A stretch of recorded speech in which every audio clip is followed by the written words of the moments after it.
fiery horse with the speed of light, a cloud of dust, and a hearty Hi-Yo Silver, the Lone Ranger.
With his faithful Indian companion Tonto, the daring and resourceful masked rider of the plains led the fight for law and order in the early western United States. Nowhere in the pages of history can one find a greater champion of justice. Return with us now to those thrilling days of yesteryear. From out of the past come the thundering hoofbeats of the great horse Silver. The Lone Ranger rides again. Come on, Silver! Let's go, big fellow! Hi-Yo, Silver! Hi!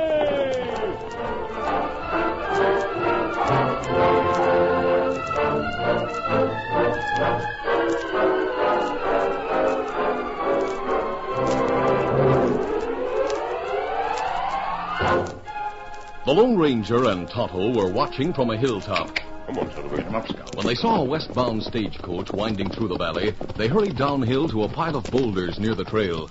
Oh, Silver. Oh, easy, steady, big fella. Oh. From here, Tonto, we can see who's in the stagecoach. You think this stagecoach bring Judge? There's supposed to be a judge on this one. We'll soon know. I hope it's Judge Allen. Him plenty honest. Why him come here? He's to settle an argument between a rancher named Holbrook and the Indians in White Cloud's village. Oh. Some time ago, the government gave a deed to property to White Cloud and another deed to Holbrook. The boundary between the two was marked by a stream of water. Oh, why their argument? Because a year ago, during the spring thaws, the water changed its course and cut deeply into the land belonging to the Indians. Holbrook immediately claimed that the land between the dried bed where the stream originally ran and the present stream. He claimed that the stream marks the boundary line, and the Indians claim that the line is marked by the original course of the stream. Many land fights start because of boundary line. That's why this case is important, Tonto. We'll establish a precedent. It will be bad if the judge rules that the Indians lose much of their land because a stream of water changed its course. Plenty bad. It will mean that anyone whose boundary is marked by a stream of water can take land from his neighbor by moving the stream. Me hero Holbrook. Him make plenty trouble. Yes, he's the greediest man I've ever heard of, Tonto. When he wants something, he gets it, by hook or crook. Here comes stagecoach. Now we can see who the judge is. You think Judge Allen ruled for Indians? Judge Allen will rule fairly. His decision, whatever it is, will be the right one. One passenger in stagecoach. Yes, it's Judge Allen. That good. Yes. Now I wonder what will happen. What you mean? Holbrook wants that land very badly.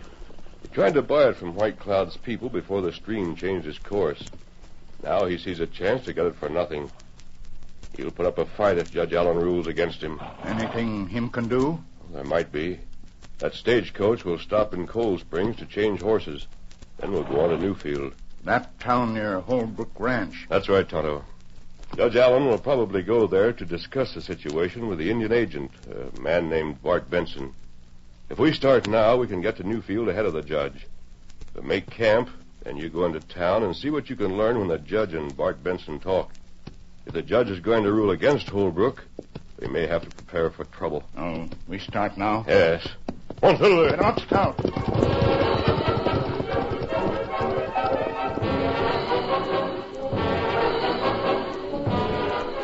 The Lone Ranger and Tonto left the winding stagecoach trail and rode across the rolling, rock-studded prairie to reach Newfield ahead of the judge. The masked man remained in camp while Tonto rode into town and found a seat on the porch of the Indian agent's office. Corbett, the foreman on Holbrook's ranch, was with Bart Benson, the Indian agent. Presently, Holbrook arrived. Hello, Holbrook. Have a chair. Thank you, Benson. Howdy, boss. I just got back from Cold Springs. Did the judge arrive? Yeah, I saw his stage. He's on the way here now. It's the judge you didn't want, Judge Allen. An honest judge, Holbrook. You can't negotiate with Judge Allen. You don't have a chance to get title to that property with Allen handing down the ruling. I talked to the judge, boss, and sounded him out. He figures that anyone could change the course of a stream with blasting and digging. Therefore, the boundary of property shouldn't be changed just because the stream has moved. It'll take a strong argument to change his mind. Well, maybe I've got an argument that'll convince him. Benson, I might need some help from you. There'll be some cash in it. Well, I'm always open to a proposition. Indian agents don't get paid much. Before you talk too much, boss, I better close the window. There's an Indian sitting on the porch. You can hear what's said. Most likely he doesn't savvy English, but there's no use taking chances. Yeah. Now you can talk. Benson, here's what I have in mind.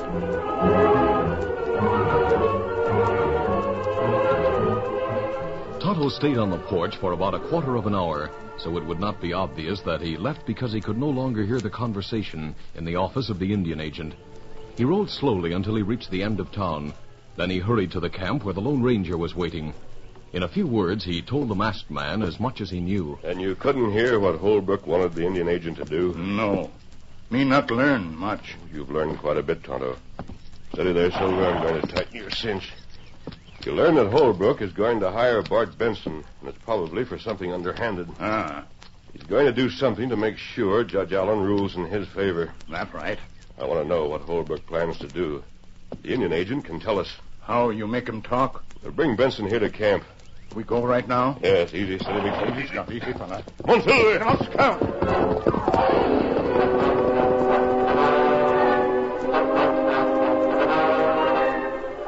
The Lone Ranger and Tonto went to the rear of the Indian agent's office, so the masked man would not be seen and questioned by anyone who might be in the street. Tonto dismounted, went around the building, and for the second time that day, walked up to the porch. This time, however, he didn't sit down. He went inside.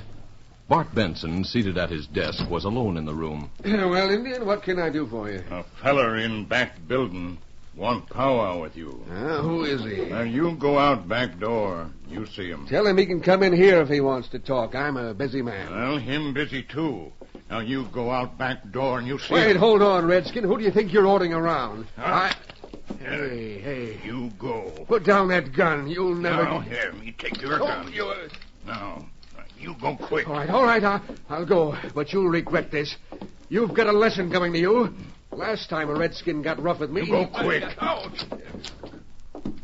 There, feller who want to talk. You're masked. That's right, Benson. That's why I didn't care to come around to the front door. There might have been people in the street. What's the meaning of this? Who are... We have a lot to talk about, Benson, but not here. We'll go to my camp where we won't be disturbed. I'm not going... Oh, my arm. There's a horse in the shed. We'll saddle it for you. Your rope. Tie his hands together, Tonto. It'll be easier to handle. This is abduction. You...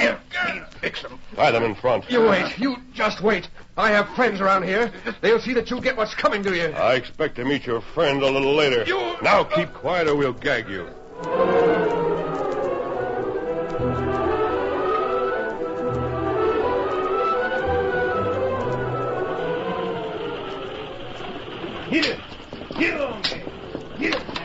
The stagecoach was following a winding trail that would bring it into Newfield fully 3 hours after the arrival of the Lone Ranger and Tonto, who had taken a shortcut.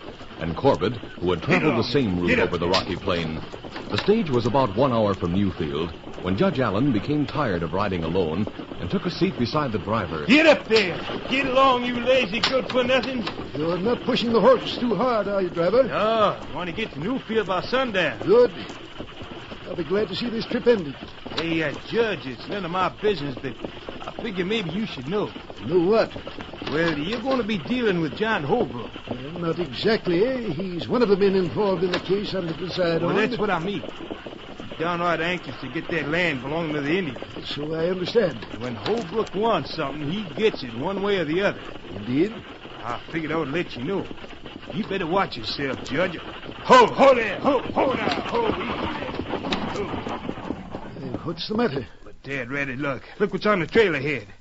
A tree, eh? Yeah. Must have got blowed down by the wind. Well, the ground is level on both sides of the road. Perhaps you can go around the tree. Yeah, maybe I can if the ground's hard enough. Hate to have to move that tree. Now, I'll get down and have a look. I'll get down and have a look with you. It'll be a good chance to stretch my legs. Yeah, suit yourself. Gone, I can't figure how that tree could have blown down since the last time I was over this road. Been no high Take wind. it easy there. Hey, Don't make a move. We have you covered. Corbett. Well, if it isn't Judge Allen. Hey, who are you? What's the meaning of jumping out from behind a rock like this and holding guns? Judge Allen, that's Holbrook. The other kid is his top hand. He's Corbett. Yes, I saw him in Cold Springs. So you are John Holbrook, eh? That's right, Judge. Thunder, I bet these critters cut down that tree just so's we'd have to stop here. They were laying in wait for us. What is this, Holbrook, a stick-up? Not exactly. Let's call it a conference between me and Judge Allen. Holbrook, what do you mean? You and I have a lot to talk about, Judge. Mainly the ruling about the land. You see, I don't intend to let White Cloud and his Indians have that land. Now, I thought if you and I had a little talk, perhaps I could persuade you to decide in my favor. If you think you can influence me... I've got some mighty strong arguments for my side, Your Honor.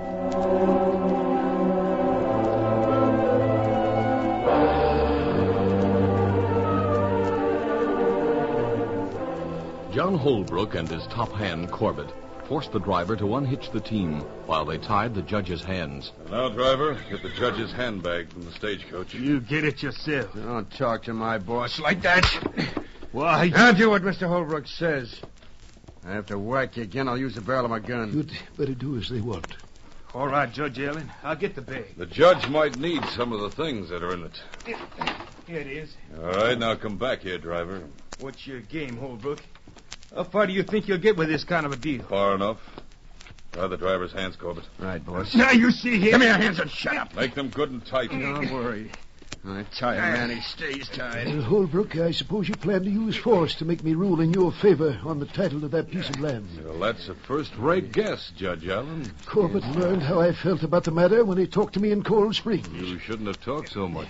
If you think methods like these... Save it. You'll hear all the details when we get to where we're going. It'll hold you. If it doesn't hold me, Corbett, you'll be a dead pigeon. That's a promise. All right, Corbett, set fire to the stage. Right, Fire. Just as the Indians would do. You see, this is to look like the work of Indians.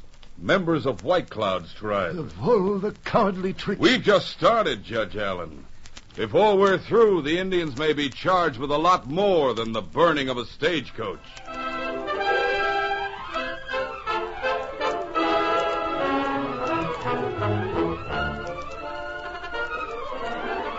The curtain falls on the first act of our Lone Ranger adventure. Before the next exciting scenes, please permit us to pause for just a few moments.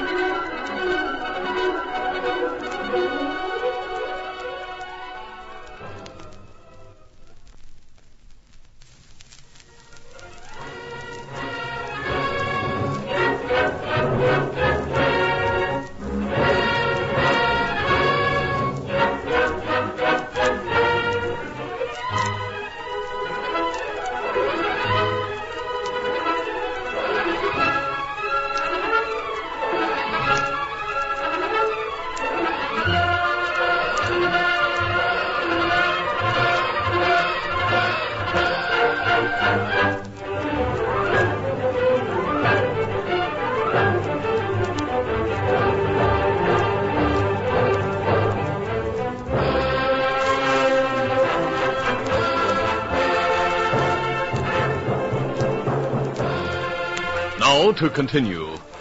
After capturing Judge Allen and the driver and setting fire to the stagecoach, Corbett took the stage horses into White Cloud's territory, while Holbrook forced the prisoners to go to White Rock. In the meantime, the Lone Ranger and Tonto had reached camp with the Indian agent. They tied Bart Benson's hands and feet and placed him on the ground with his back against a tree. Now, Benson, you're going to talk. You'll be sorry for this. I'm not interested in empty threats. I want information. You just wait till the law hears No it. one's going to hear anything while you're tied up here. There's a chance that you may not be around to know what happens after this little conference. What's Holbrook going to do about Judge Allen? What? Judge Allen? I said, what is Holbrook going to do about Judge Allen? But how can you be interested? Why are you... I've repeated my question. You can't possibly misunderstand Look, it. mister, you've got the wrong man. I don't know anything about Holbrook's plan. Don't lie. Tonto was on your porch while Holbrook was in your office. You mean he... Oh, so you're that Indian who... That's right. All Indians look alike to you, don't they, Benson? You're not interested in them as people. You're interested only in money. And you're always open to a proposition. Isn't that what you told Holbrook just before Corbett closed the window in your office? Are you eavesdropping, Redskin? The government pays you to work in the interest of the Indians. What do you suppose White Cloud will say when he finds you're prepared to sell him out? What do you suppose White Cloud will do if he comes here and finds you tied? Come on, Tonto. We'll go to White Cloud. No, wait. Make it fast. Oh, you can't leave me here. You can't let those Indians go to work on me. They'll make you wish you'd taken advantage of this chance to talk. Steady there, Silver. No, don't go. I'll talk. Listen to me.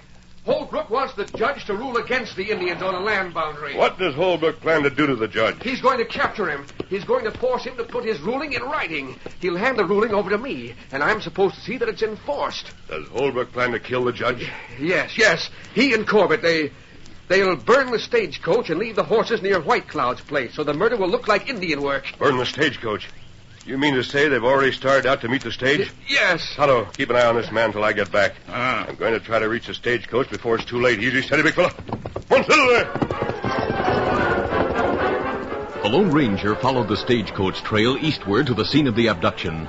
There were hoof marks on the ground. A full moon made it easy to follow the tracks of 3 horses across the plains. Presently, he saw a massive rock pile some distance ahead. Oh, Silver. Oh, easy, steady, big fella. He dismounted and left Silver at ground hitch to proceed more quietly on foot. Drawing closer, he realized that the rocks made a natural fortress. But he didn't know that at some time past, men who had used the fort had protected themselves against surprise attack by digging a moat, a trench fully 10 feet deep, over which they had laid a flimsy covering of twigs and grass. Soon the Lone Ranger heard voices from beyond the rocks. You sure you left the stagecoach horses near enough to White Cloud's territory? That's Holbrook. Don't worry about that, boss. How are you making out with the judge? He's stubborn about making out a paper. We'll have to work on him. Thought I'd wait for you. Well, I'm here now. Let's get to work. Crouching low, the Lone Ranger drew a gun and started forward. Then the ground beneath his feet gave way. What's that? Something fell into the ditch. Come on, we'll find out if it's man or beast. Whatever it is, it's trapped. Scrambling over the rocks, Holbrook and Corbett came to the place where the Lone Ranger had broken through the covering of the pitfall. Don't get too close to the edge. Hey, you. Who's down there? You'll find out when you haul me up.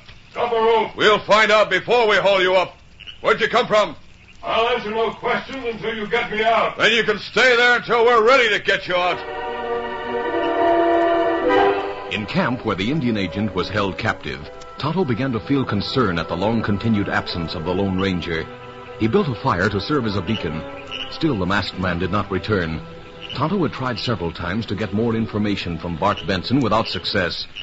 Finally, Tonto drew a knife from the sheath in his belt. It glinted in the firelight as he felt the keen blade. What are you going to do with that knife? Maybe find out if you know where Holbrook take judge.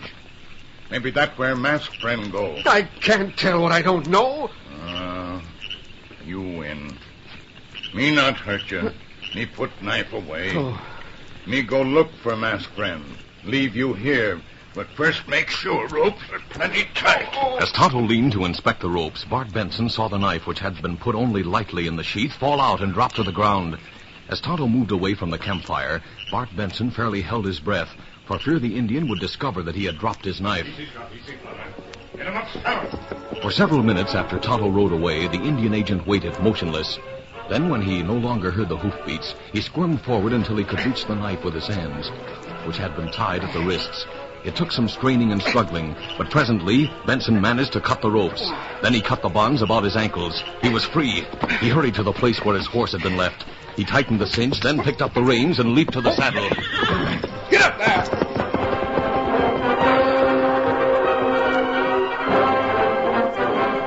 The Lone Ranger had tried to scale the perpendicular side of the pitfall several times.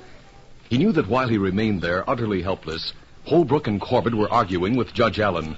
He knew also that as the judge remained stubborn, the arguments would soon give way to more violent means of persuasion. I'm trying to be patient with you, Judge Allen, but there's a limit to my patience. Holbrook, no matter what you do to me, you can't win. Well, that's where you're wrong. Can't you get it through your head that I'll win no matter what happens? When you and the driver are found dead, the Indians will be blamed for the murders, just as they'll be blamed for burning the stage and stealing the horses. That won't give you the land that belongs to White Cloud. If you're killed, there'll be another judge. He may not be so stubborn. You'll save his life by giving me what I want. And you'll kill me as soon as you have it. You know very well I'll jail you if I'm free. You're all wrong on this, Holbrook. A mere letter from me won't give you possession of that land. There will have to be a court action, during which you will present your side and White Cloud will present his. We got that figured out. There'll be a court action with a local judge presiding. Now, if we take him a letter with your recommendations and explain that you were called away, he'll see that I get the land. Especially with the Indian agent on our side. You have it all worked out, haven't you? That's right. Now, you just write a letter explaining that you've been called away, but that you've studied the case and that it's your opinion the land should be mine. And then... Hey, boss, someone's coming. Now, look over the rocks, see who it is. Might be another candidate for the pitfall, huh? Someone just came over the hill. Is there moon enough to show who it is? Looks like Benson. Benson? Yeah, it is. Better warn him about the pitfall. He knows about it. He knows where to cross over. Whoa! What's the matter, Benson? I thought I'd better tell you, Holbrook. There's a masked man and an Indian looking for you. Yeah? Yeah, they captured me. I was held while the masked man set out to warn the judge. He set out before dark. Well, he was too late. We got the judge. Maybe the masked man's the one who came here. He's in the pitfall over yonder. Oh, then you got him, huh? That's good. We'll deal with him as soon as we get what we want from the judge. Benson didn't suspect that Tonto had left his knife near the fire on purpose in the hope that the Indian agent would free himself and hurry to Holbrook. Tonto had followed at a distance. When he came to the top of a hill and saw Benson at the rocks, he quickly dismounted and left his horse behind the hill. He hugged the ground, inching forward on his stomach. When he neared the rocks, he saw a gaping hole to his right and moved toward it to investigate. Meanwhile, inside the circle of rocks, Corbett was unlacing one of the driver's boots. This is going to be tough on you, driver, but you can thank Judge Allen for it. What are you going to do? You ought to be able to guess. All right, hurry with that boot, Corbett. Yeah. This is your last chance, Allen. If you're ready to start writing your decision in my favor, you won't have to watch the driver get... No. Don't. I'll give you what you want. Well, at last you're showing sense. All right, untie his hands. No, Corbett. you shouldn't do it to save me, Judge. I have no choice. I'll give them what they want, not only to save you, but to save the next judge who might come here.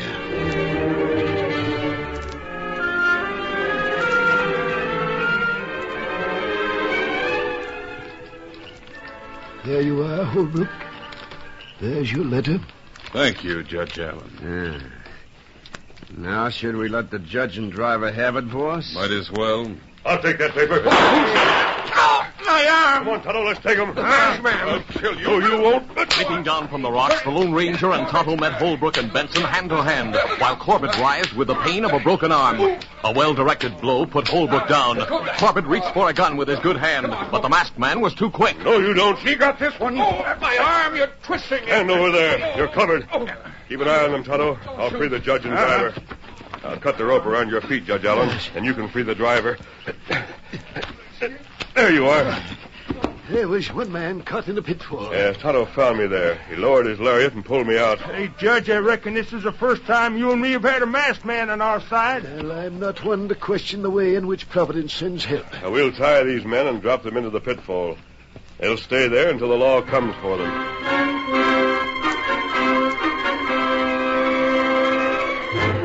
It was 3 days later when Judge Allen held court in Newfield. White Cloud stated his case simply. Holbrook, Corbett, and Benson were in court wearing handcuffs, with deputies who would return them to the jail to await another trial after the present one was finished.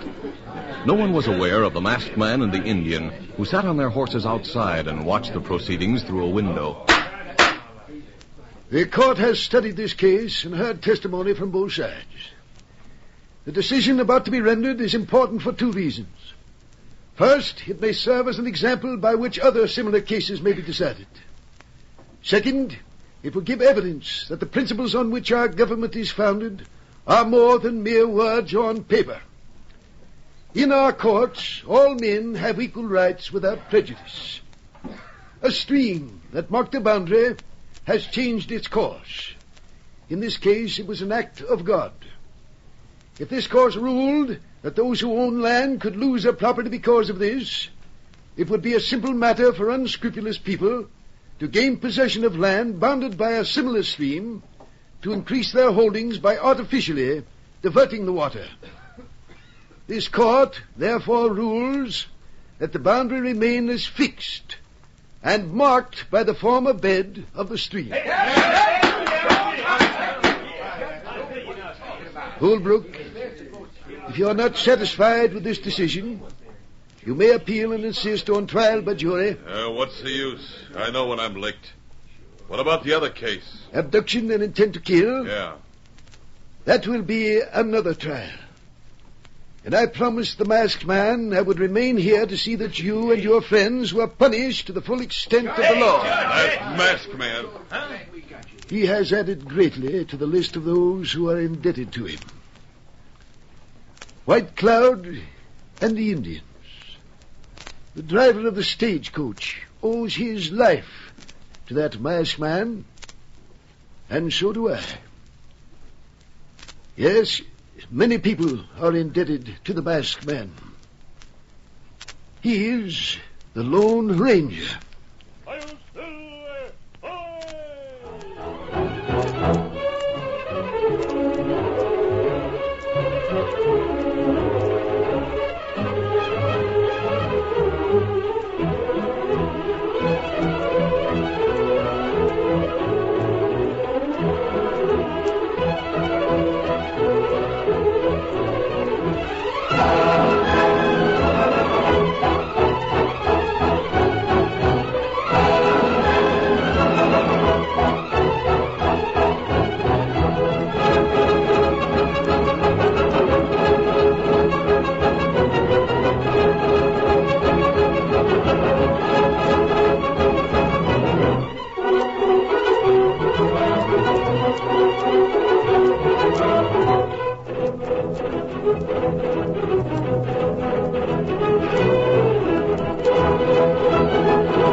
This is a feature of the Lone Ranger Incorporated, created by George W. Trendle, produced by Trendle Campbell Enterprises, and directed by Charles D. Livingston. Tonight's drama was written by Fran Stryker. The part of the Lone Ranger is played